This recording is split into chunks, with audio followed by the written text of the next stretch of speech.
L'affaire Justine Vérac, disparue dans la nuit du 22 au 23 octobre 2022 continue d'avoir ses mystères, mais l'enquête a permis une avancée.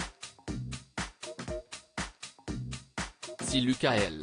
a avoué 4 jours plus tard avoir tué la jeune femme de 20 ans, maman d'un petit Gabin, les circonstances de son décès brutal et violent ne sont pas complètement éclaircies.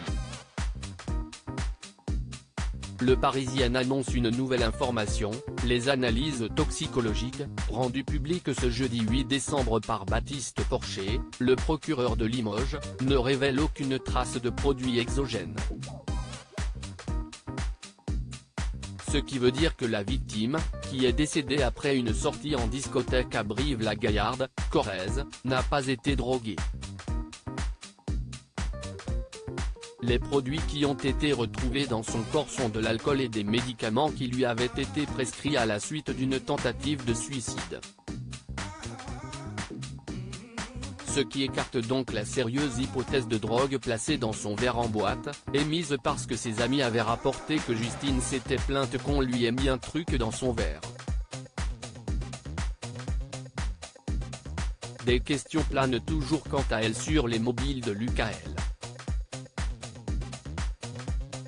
Rapidement mis en cause grâce au déroulé précis d'un ami de Justine, Théo qui a été témoin de la duplicité du présumé coupable, il avait parlé d'une relation consentie après avoir dans un premier temps évoqué un viol qu'il aurait commis sous la pression d'un mystérieux deuxième homme.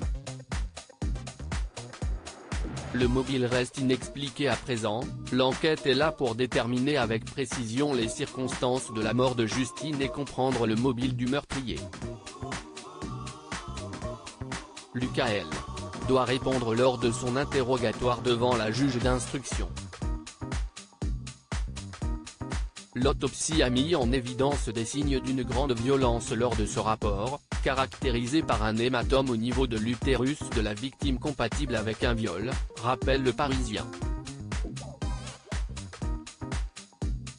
La cause de la mort ne serait pas ce seul coup de poing évoqué par l'intéressé, mais un étranglement, avec la preuve de la ficelle retrouvée autour du cou de la jeune femme qui a tracé un sillon de pendaison complet, et causé une fracture du larynx.